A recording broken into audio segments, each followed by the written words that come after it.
لمقاصدنا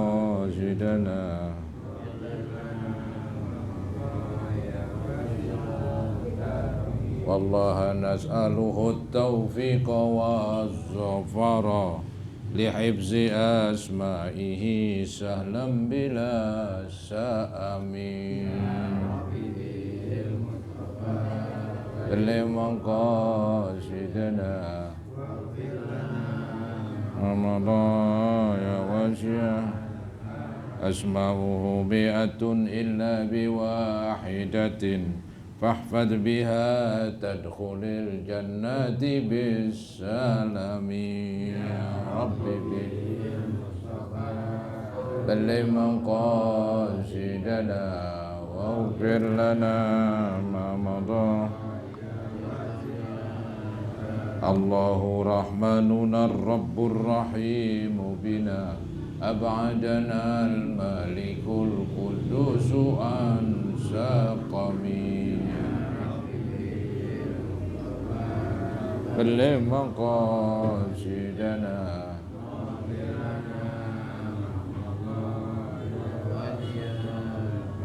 وسلمنا سلاما مؤمنا وجدي بحسن خاتمة فضلا لدى الخاتم بلغ مقاصدنا واغفر لنا واسع اللهم صل وسلم وبارك عليه.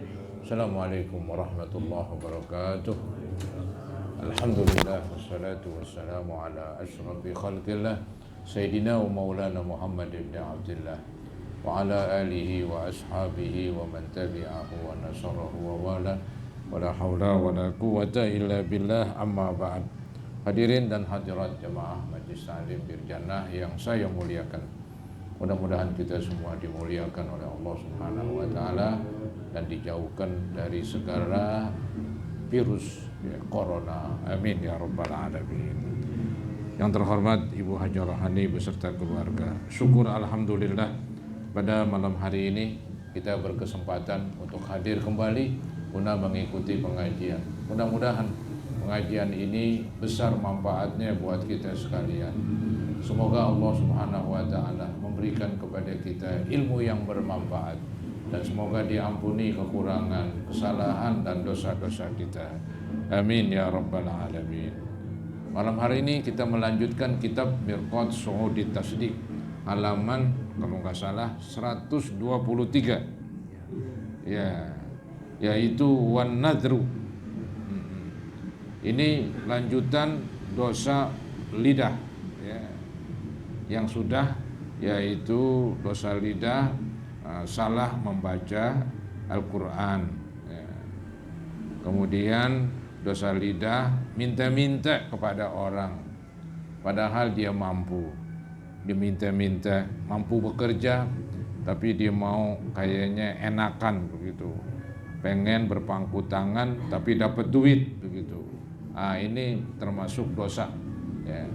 Bahkan ada hadis yang menceritakan orang yang minta-minta kemudian tidak beralasan, artinya dia mampu bekerja dan kerjaan ada begitu, tapi dia malas, dia pengen yang lebih enak begitu, maka nanti di hari kiamat mukanya tidak berdaging, jadi tengkorak ya.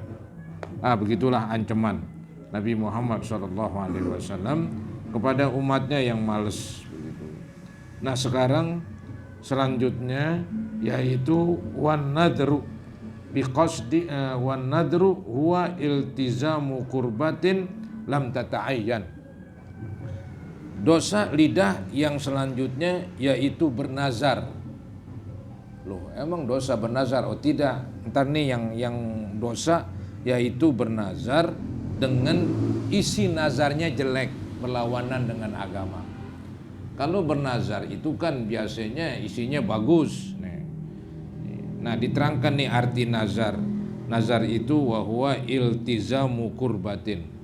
Artinya mewajibkan perbuatan yang mendekatkan diri kepada Allah, seperti nazar bersedekah nazar menyembelih kambing, dagingnya dimasak, dibagi-bagi entar.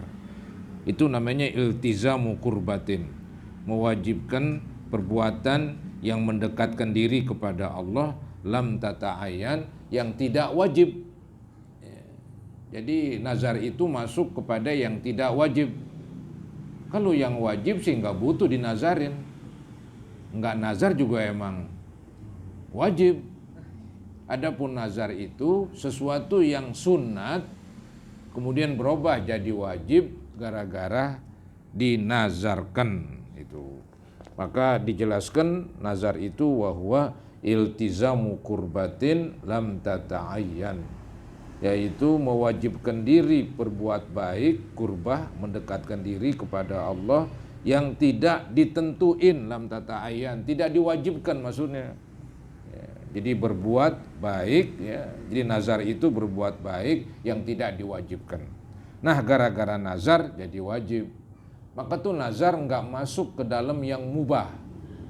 Mubah itu bukan sunat, nggak ada hubungannya mendekatkan diri kepada Allah.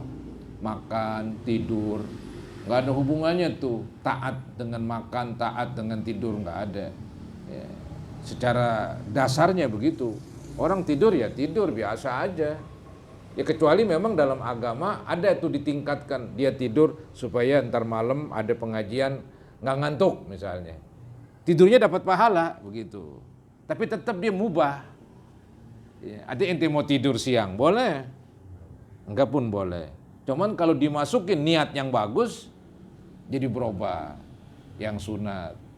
Jadi dari yang mubah berubah jadi sunat gara-gara niat bagus. Tapi dia nggak bisa berubah lagi jadi wajib gara-gara dimasukin nazar. Yang berubah jadi wajib yaitu perbuatan yang sunat.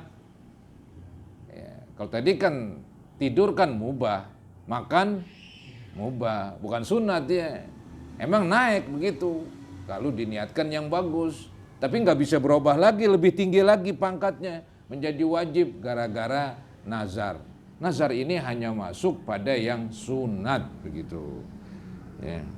Nah ini nazar jadi haram. Loh kok bisa demikian? Bukankah nazar itu bagus tadi? Yaitu mewajibkan yang sunat, itu namanya nazar. Oh yang haram itu biqasdi ihramil waris. Dia bernazar dengan maksud mengharamkan ahli waris dapat warisan. Jarang terjadi sih pakai nazar segala. Jadi misalnya nih saya bernazar bagi-bagiin harta saya kepada pulan-pulan. Ya, ada seseorang yang dibenci begitu. Walaupun secara peraturan agama dia bakalan dapat warisan, tapi dinazarin buru-buru di dunia. Ya, saya nazarin ini dah tanah yang ada sekian itu saya nazar mau bagi kamu dah semuanya, langsung jadi wajib. Karena kan membagikan sunat, memberi gara-gara nazar jadi wajib, kan keren banget tuh omongan. Tapi gara-gara dibalik itu niatnya jelek. Tidak memberikan warisan kepada orang yang berhak. Kalau dia mati dia berhak itu. Misalnya nih dah, maaf nih contohnya. Jadi saya punya anak perempuan semua. Ketika saya meninggal itu kan perempuan nggak ngabisin istilahnya. Paling mereka beramai-ramai 2/3. Ya anggap istri dapat sekian, masih ada sisanya. Nanti jatuh ke saudara, dinazar udah. Ya, dinazarin tuh di dunia. Ya. Sekarang saya nazar bahwa tanah tersebut saya bagi-bagiin kamu. Si fulan sekian, habis sudah. Entah udah mati, nggak ada lagi sisa-sisa harta. Nggak ada lagi sisa harta. Ini jadi dosa ini nazar. Karena nazar isinya jelek. Gara-gara nazar mengharamkan yang aturan dapat. Mengharamkan yang aturan dapat. Ini nggak boleh ini. Ada lagi cara yang lain yang biasa orang lakuin. Gue bikinin surat, Pumpung masih hidup. Begitu. Mumpung masih hidup bikin surat A, B, C, D, anak-anak semua yang perempuan dah. Ya kan, bininya dibagi juga dah, kasarnya dah bikin surat. Habis dah. Meninggal, ya nggak dapat tuh saudara. Walaupun secara hukum saudara dapat, tapi supaya nggak jatuh ke saudara, dibikinin surat, dihibahkan ketika di dunia. Ini merepot ini, masalah repot ini. Ya sering terjadi, mau dikata apa? Cuman agama nggak bolehin begitu. Jadi biarin aja. Dia punya anak perempuan doang, nggak bakalan habis dah. Anak perempuan doang, masih ada sisanya sedikit. Ntar larinya ke saudara. Ya. Baik gitu. Itu namanya nazar. Tadi nazar nih, juga hibah hampir sama. Ada hibah yang haram, ada nazar yang haram. Nazar dan hibah yang haram dengan maksud tidak mau bagi orang yang berhak dapat warisan. Because di ihramil waris, dengan maksud mengharamkan warisan, mengharamkan ahli waris. Ya, mengharamkan ahli waris dapat warisan.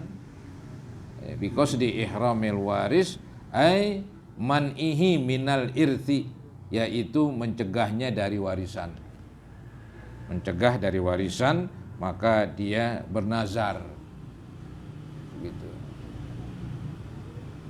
Jadi dia berlindung dari nazar. Nazar kan boleh.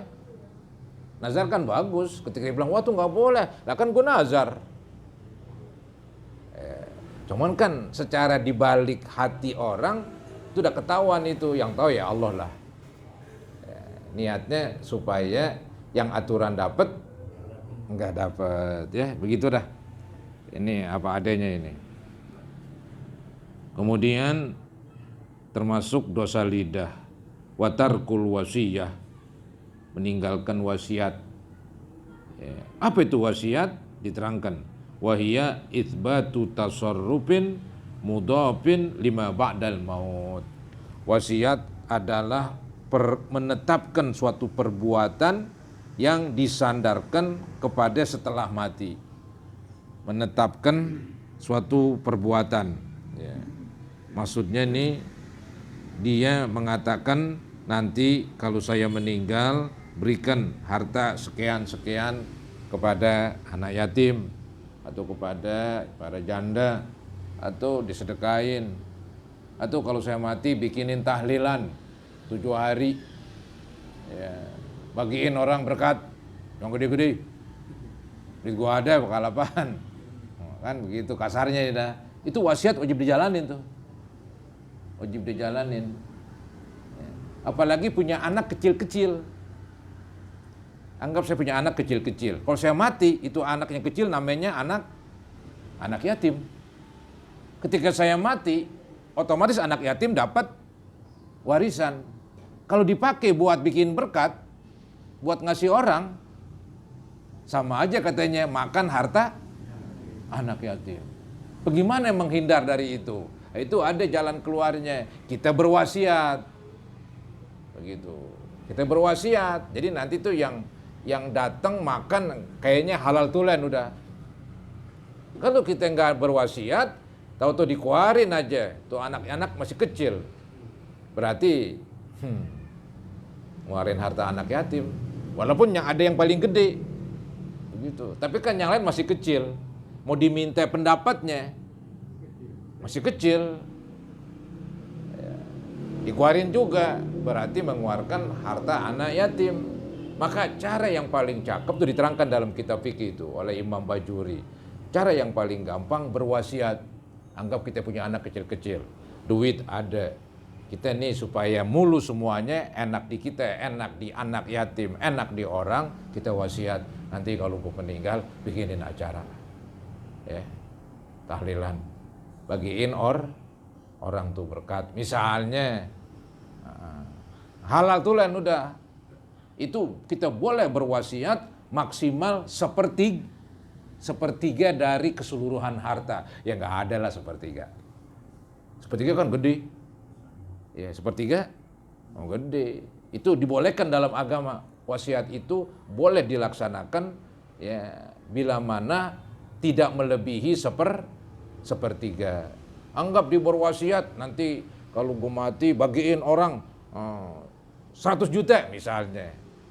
Hitung-hitung 100 juta ini melebihi sepertiga. Ya jangan keluarin 100 juta. Anggap sepertiganya 50, keluarin 50. Sisanya buat ahli waris. Begitu. Jadi wasiat itu adalah menetapkan suatu perbuatan yang dikerjakan setelah mati. Setelah mati yang berwasiat. Kalau yang wasiat masih hidup, ya belum dikerjain. Ketika dia meninggal aja, dilaksanakan itu wasiat. Namanya wasiat. Maka beda antara kalau hibah, itu dari seseorang diberikan langsung, konten. Kalau wasiat, diberikan setelah dia meninggal. Yang memberikan yang hidup, yang ngatur. Kalau yang hidup nggak jalanin wasiat ya dosa. Anggap tadi diwasiat supaya bagi-bagiin, tahu-tahu ada anaknya yang gede nggak kasih. Dosa tuh yang anaknya yang gede. Karena dia menekep, melarang wasiat bapaknya terlaksana. Dosa tuh anak. Itu kan dalam agama bahwa ada dalam hadis ya Allah itu menerima wasiat kamu seharga sepertiganya. Itu hadis begitu. Allah masih menerima wasiat kamu ketika mati ya sepertiga dari keseluruhan. Kalau lebih ya tetap sepertiga aja. Nah, ini jadi dosa ini wasiat. Tadi kan disuruh. Ini watarkul wasiat ini, meninggalkan wasiat. Jadi wasiat itu sunat bukan wajib. Hukumnya wasiat sunat itu memang dianjurkan. Katanya nggak layak orang meninggal dunia nggak ada wasiat begitu. Dia tidur malam katanya nggak berwasiat, takut ketiduran terus nggak hidup lagi mati. Itu jelek katanya. Alangkah baiknya ada wasiat. Nggak banyak dikit ada, cuman sunat tuh. Hukum wasiat adalah sunat, yaitu yang bagus wasiat bersedekah. Jangan wasiat kalau gue mati kuburin di tanah sono, terus jangan dilaksanain. Apalagi tanah yang belum tahu bakal mau dijual. Ntar gara-gara ada kuburannya jadi ya nggak laku, repot. Itu bukan wasiat, itu permintaan, jangan dikabulin kalau saya bilang. Kuburin di mana aja, di tempat yang penting di kuburan. Jangan tanah orang aja. Itu bukan wasiat sebetulnya, cuman itu yang ramai di kampung. Itu yang ramai, yang lucu. Yang gak ada gunanya. Yang gak ada gunanya itu kalau meninggal wasiat. Kalau gue meninggal wakafin tanah seharga 20 meter. Kan keren. Wajib tuh ntar. Atau sedekahkan seharga 10 juta. Jadi masih ketolong tuh dengan 10 juta buat elu yang meninggal.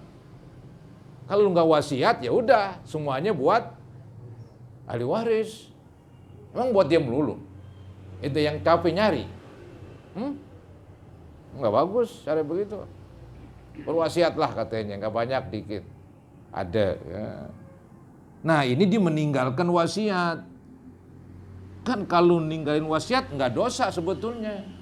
Karena hukum wasiat pada dasarnya sunat. Setiap meninggalkan yang sunat ya nggak apa-apa.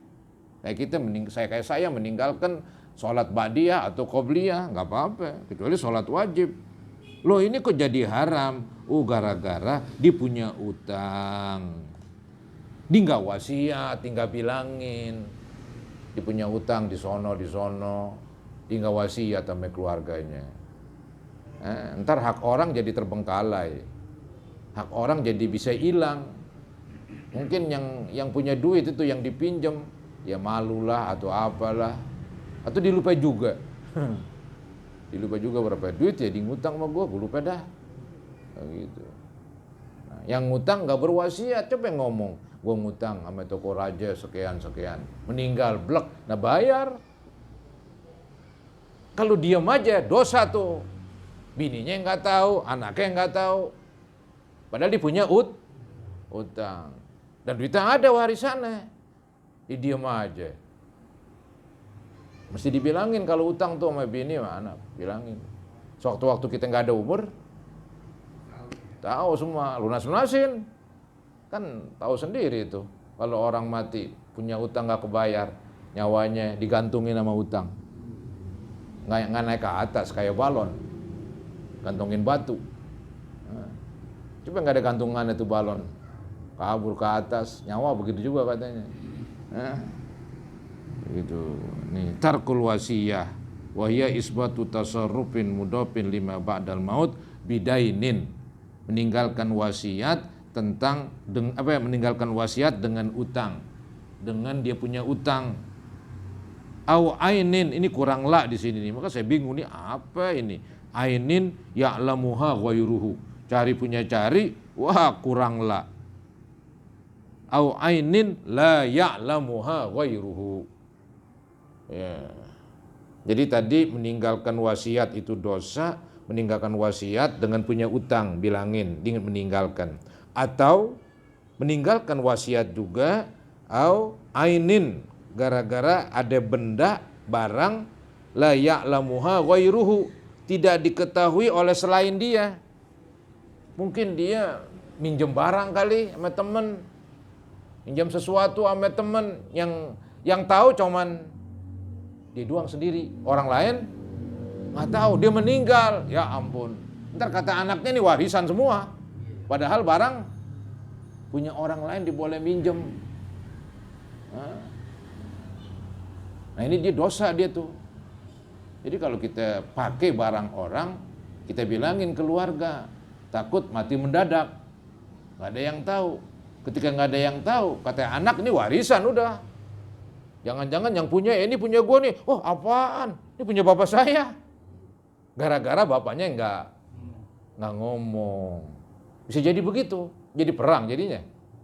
Kata anak ini punya bapak, berarti kan bagian warisan. Kata tuh orang, tuh punya saya diboleh minjem sebulan yang lalu.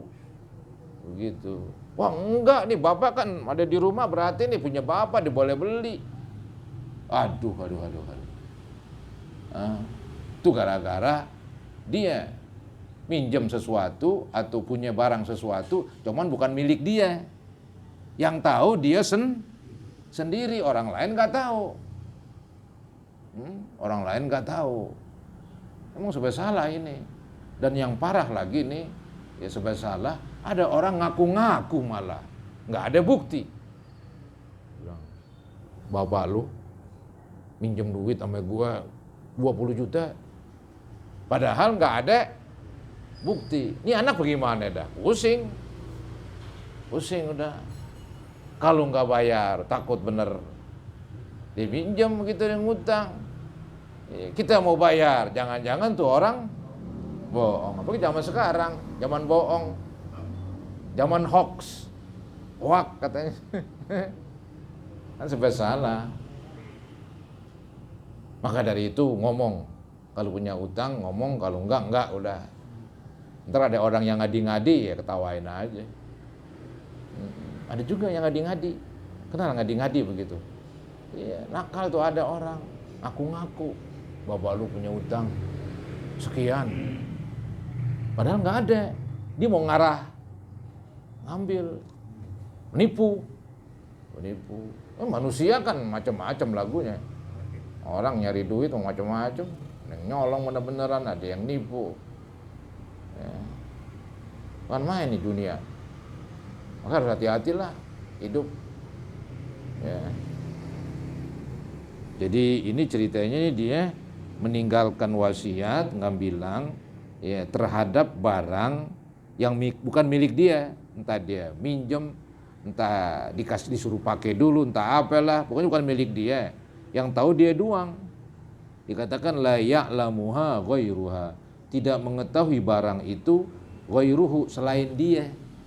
Yang tahu dia doang. Meninggal mendadak, nggak ngomong sama sekali.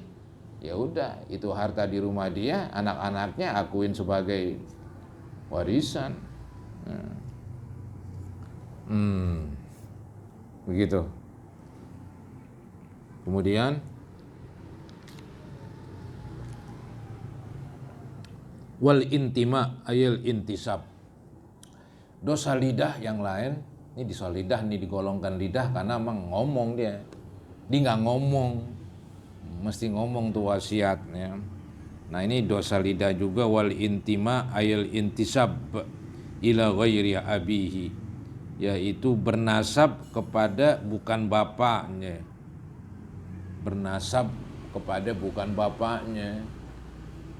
Ya, ini mungkin terjadi di kita juga.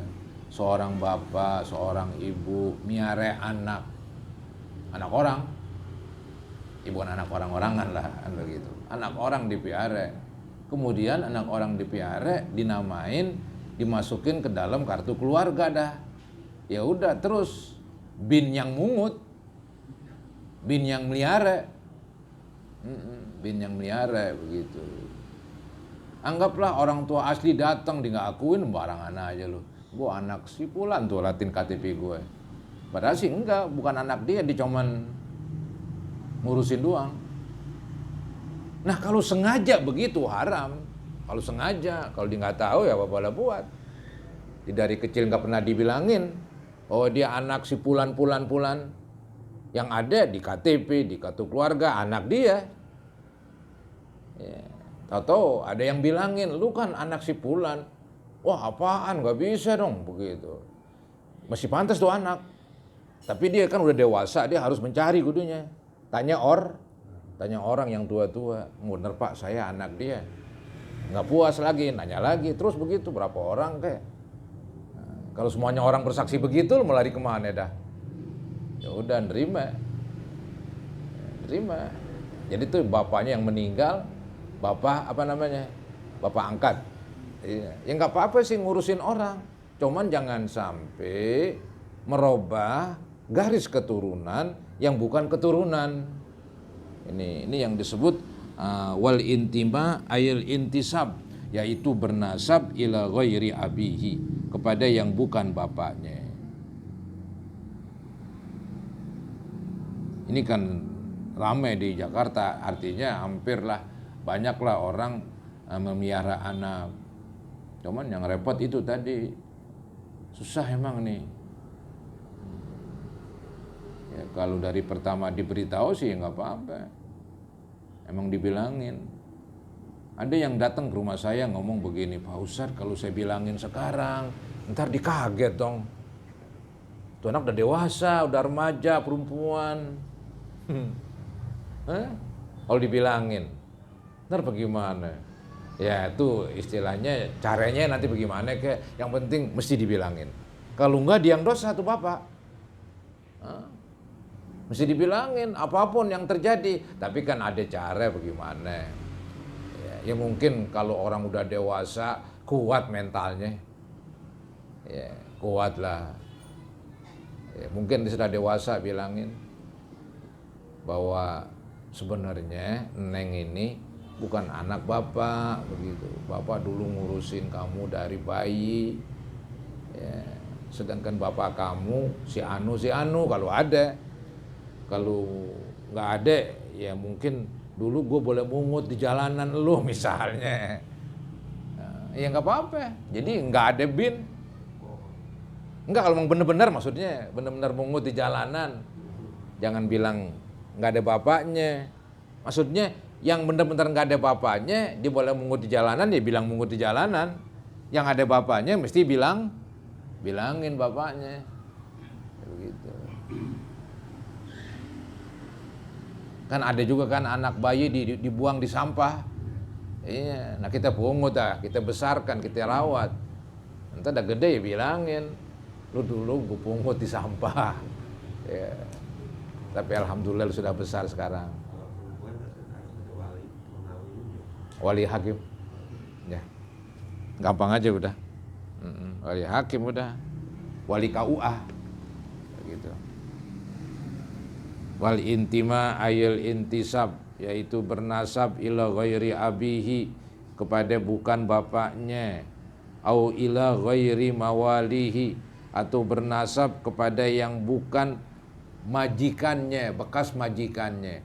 Zaman dulu ada kan majikan punya budak, ya, anggap punya budak satu, kemudian majikan merdekain, lu merdeka sekarang udah bebas, tapi tetap tuh ada hubungan tuh, ada hubungan kaya nasab begitu. Jadi nanti dia, lu siapa majikannya? Ya si A, bilang si A, jangan bilang si B, jangan bilang si C. Begitu. Kalau ditanya misalnya pakai KTP, nama bulan, begitu kan, majikan A, ya udah A. Jangan dibilang majikan B. Bukan majikan nih, mantan majikan. Karena majikan sudah merdekain dia. Itu kalau tuh anak, tuh budak meninggal dunia, dia jadi orang kaya, nanti yang dapat tuh duit ya bekas majikan tuh warisan yang dapat. Dia masih kuat. Kayak hubungan nasab. Dapat warisan itu majikan, ya.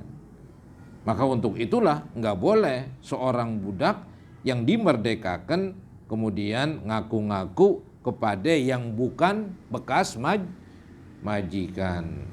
Ya. Au ila ghairi mawalihi, ai ghairil mu'tiqin lahu, yaitu dia ngaku-ngaku majikannya bukan yang merdekain dia, orang lain malah. Ai ghairil mu'taqina lahu au wa asobatihim, atau bukan asobah dari orang yang memerdekakan. Maksudnya begini, anggap saya majikan, ya, saya merdekain tuh budak saya. Nah, saya kan masih ada hubungan nih, bahkan saya bisa dapat warisan dari dia.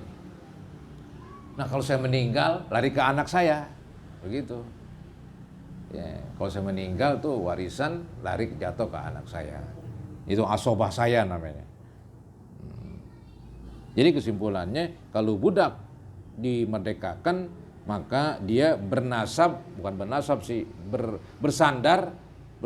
kepada bekas majikan. Kalau bekas majikan dah meninggal, kepada anak majikan, itu namanya asobah.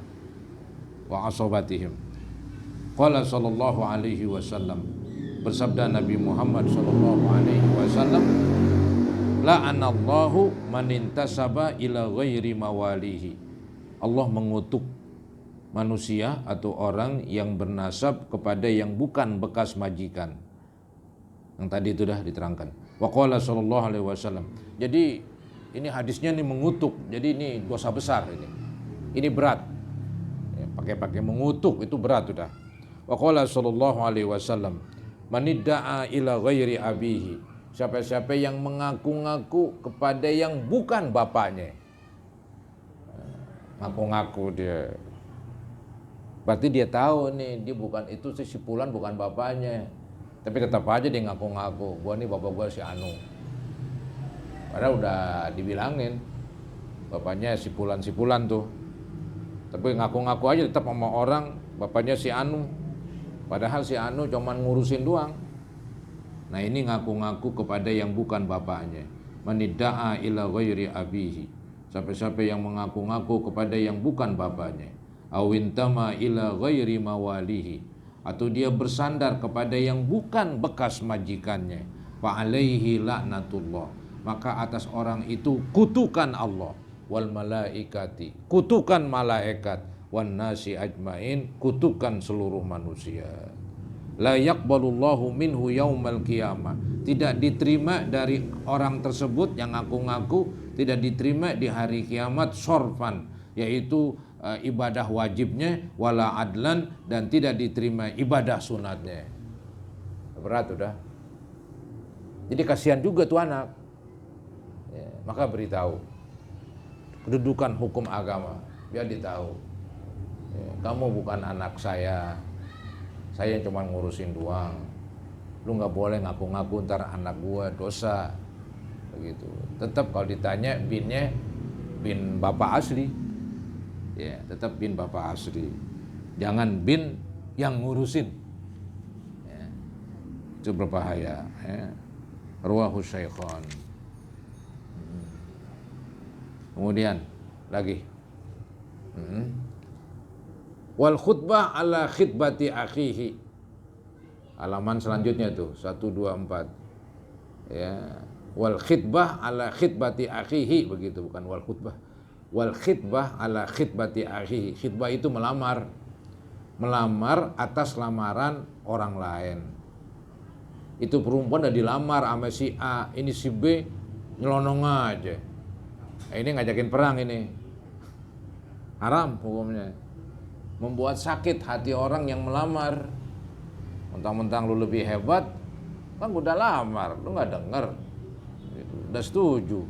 Datang nih yang lebih hebat, bawa mobil, bawa motor sekaligus kali. Mau dilamar. Padahal udah dilamar tuh perempuan. Ini namanya sabotase ini, nyerobot ini. Nyerobot perempuan yang udah lamar. Enggak boleh. Li khabaris sahihain. Ada hadis Bukhari Muslim, la yabi'ir rajulu ala bai'i akhihi wa la yakhtub ala khitbati. Tidak boleh seseorang menjual atas jualan saudaranya. Tidak boleh seseorang melamar atas lamaran saudaranya. Ada dua ini, menjual atas jualan saudaranya. Jadi ada seseorang udah dijualin, udah oke harganya. Jualin motor nih 5 juta. Ya udah ntar atau besok saya bayar. Oke, gitu kan. Nah, sebelum di pembayaran kita nyerobot. No, gue jualin motor 4 juta. Lebih cakep. Dilatin bener. Nggak jadi, udah yang 5 juta. Ini kan jadi nggak enak orang. Nggak boleh begitu, nyerobot. Ya. Itu nggak boleh. Memang ada tuh di dalam mazhab Syafi'i, itu syaratnya udah oke semua, ya. Cuman pada masa-masa nador aja begitu, masa-masa menunggu. Jadi nggak boleh begitu. Kalau udah ditawar, kemudian ditinggal nggak dapet, ya, ada yang nyampe, ada yang menjualin, itu nggak ada masalah sih. Ya, yang penting selesaikan dululah satu-satu. Jadi wala yaktub ala khitbati, dan jangan melamar atas lamaran saudaranya. Illa ayya'zana lahu, kecuali emang diizinin. Kita lamar, gua ngundurin diri. Kita jualin, gua nggak jadi jualin dah. Begitu. Illa ayya'zana lahu. Wa fi riwayatin hatta yadhara. Dalam satu riwayat sampai ditinggalkan. Ya, kalau dia melamar sampai ditinggalkan, maksud ditinggalkan ya nggak jadi, boleh kita masuk melamar. Wal makna fin nahyi al-idza'u, makna di dalam larangan ini yaitu menyakitin. Artinya alasan dilarang melamar lamaran orang, menjual jualan orang, alasannya al-idza, menyakiti. Dalam Islam nggak boleh nyakitin, ya. Jadi wal al-idza, kemudian wasawaun al-khatibul muslimu wadzimmi, sama ada yang melamar adalah orang Islam atau orang yang bukan Islam, orang zimmi. Mau orang Islam ke, bukan orang Islam ke, tetap aja kita nggak boleh nyerobot, begitu. Tetap nggak boleh nyerobot, ya. Kemudian wattaqyid bil akhfil khabar, ya, diikat dengan kata-kata saudara di dalam hadis tersebut, jara alal ghalib. Nah, ini terjadi secara kebiasaan. Maksudnya apa nih? Maksudnya begini, tadi kan hadisnya berbunyi la yabi'ur rajulu ala bai'i akhihi. Tidaklah seorang menjual atas jualan saudaranya. Pakai kalimat saudaranya. Wala yakhtub ala khitbatihi, dan janganlah melamar atas lamaran saudaranya. Jadi kata-kata saudara bukan saudara benar. Ya saudara bisa dikatakan seagama, tapi enggak mesti seagama. Ya saudara inilah sebagai manusia sama-sama saudara ya, satu keturunan Nabi Adam. Gitu. Maka tadi walaupun yang melamar, walaupun yang menjualin orang non muslim, bukan orang Islam, tetap kita jangan nyerobot begitu. Itu maksudnya tuh. Nah, di sini disebut saudara karena biasanya ya, di dalam sabda-sabda Nabi itu saudara ya untuk orang-orang yang memang ya istilahnya masih satu rumpun lah sebagai manusia, ya, bukan hewan begitu. Itu memang sudah ramai di dalam khitab bin Nabi SAW, dalam sabda-sabda beliau. Banyak tuh sabda-sabda Nabi yang pakai kalimat saudara. Padahal sih bukan saudaranya. Kayak ini nih, fa innaha muta'alliqatun bil muslimin. Tuh. Kalau dibilang saudaranya karena ini bergantungan banget dengan orang Islam. Maksudnya tuh agama memang menekankan banget tuh. Kalau sama-sama seagama, ya baik-baiklah kamu. Karena kamu adalah saudara. Anggaplah enggak seagama juga jangan begitu ya, lisyiddati imtithalihim, karena kalau yang namanya orang Islam pasti sangat patuh ya, kan Nabi berbicara kepada orang Islam. Jadi janganlah seorang saudara melamar lamaran saudaranya, janganlah seseorang membeli atau menjual jualan saudaranya, pakai kalimat saudara, untuk menunjukkan bahwa sesama orang Islam adalah saudara, sekaligus untuk menunjukkan bahwa orang Islam itulah yang akan melaksanakan peraturan-peraturan Nabi. Walaupun demikian, orang non-muslim termasuk di dalam ucapan Nabi. Kalau ada orang non-muslim, istilahnya mau jual sesuatu, kita pun nggak boleh nyerobot, kecuali dia izinin ataupun dia lepas. Begitu. Nah ini wal fatwa bi ghairi ilmin yang akan datang.